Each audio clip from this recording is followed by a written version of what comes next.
कि ये बच्चे कि हाथ में ध्वज रहे, बाल दल सजा रहे, ये ध्वज कभी झुके नहीं, ये दल कभी रुके नहीं।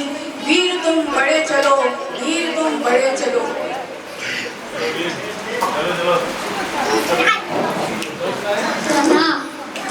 मेरे भाई, एक बात पूछूं? हाँ हाँ पूछो। संसार में कोई सुखी है, कोई दुखी है, कोई धनवान है, कोई नेतान है। भगवान ऐसा क्यों करते हैं? भगवान तो वितराग होते हैं, वो किसी का भला बुरा नहीं करते। अपने पूर्व संस्कारों के कारण जो जीव जैसा कर्म करता है उसे वैसा ही भोगना पड़ता है।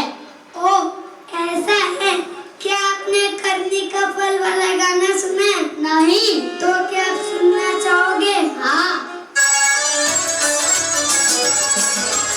तालियों के साथ में बधाई बांटो। दोनों हाथ ऊपर करके बच्चों के देश पर तालियां बजाएं। अरे इनका उत्साह कभी बढ़ेगा। 1 2 1 2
जोरदार तालियां।